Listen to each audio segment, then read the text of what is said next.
Guys, তো একটা ছোট্ট কথা শেয়ার করি। আহ, আজকে খুব মনে পড়ছে, বাবাকে ভীষণ মিস করছি। ভীষণই মনে পড়ে, এভরি ডে এভরি টাইম মনে পড়ে, বাট আজকে বেশি মনে পড়ছে। কেননা কি বলতো, সাকসেস হয়েছি বলেই বলছি। বাবা মার আশীর্বাদ ছিল বলেই করতে পেরেছি। কেন দেখো, বাবা মা আমাকে ছোটবেলা থেকে মানুষ করেছে, পড়াশোনা করিয়েছে, একটা জায়গায় স্ট্যাবলিশ করেছে।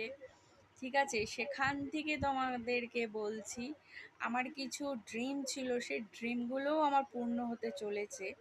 আমি এখনো সামনে আনছি না, ঠিক আছে, কিন্তু আজকে বাবা মায়ের আশীর্বাদেই হলো। বাট বাবাকে খুব মিস করছি, জানো তো, ভীষণ মিস করছি খুব। মানে একটা ভালো লাগারও জায়গা আছে, একটা খারাপ লাগারও জায়গা আছে, দুটো নিয়েই জীবন আর কি। মানুষের জীবন আর কি, এটাই সুখ দুঃখ নিয়েই জীবন। ঠিক আছে, কাউকে তো কোনো দিনও ছোট বড় কথা বাবা মা শেখায়নি বলতে, তাই না? সে যতই খারাপ হোক, আমি কিন্তু কখনো বলবো না সে খারাপ। আমার বাবা মা আমাকে এইভাবে শিক্ষা দিয়েছে, বুঝেছো? যে সে খারাপ হতে পারে, সে বাজে হতে পারে, কেন বলতো? তার বাবা মা তাকে তো সেরকমভাবে শিক্ষিত করেনি সেই দিক থেকে। সুতরাং তুই তো তোকে তো আমরা সেইভাবেই আর কি করেছি। তুই একদিন দেখবি অনেক বড় মাপের মানুষ হবি, হ্যাঁ, অনেক কিছু সাকসেস হবে। আজকে মনে হচ্ছে আমি সাকসেসের পথে হাঁটছি ঠিকই, কিন্তু আমার কি মনে হচ্ছে বলো তো, আমার সাথে আমার মা বাবাও হাঁটছে। আর আমার বাবা মাথায় আমাকে আশীর্বাদ দিচ্ছে, বুঝতে পারছো? এইটা আমি মানে ফিল করতে পারছি, এটা আমি এমন হচ্ছে, মানে আমি দেখতেও পাচ্ছি, বুঝতে পারছো? ভীষণ ভালো লাগছে সাকসেসের পথে।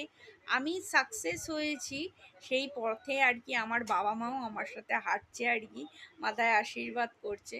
খুব ভালো লাগছে সাকসেসের পথে।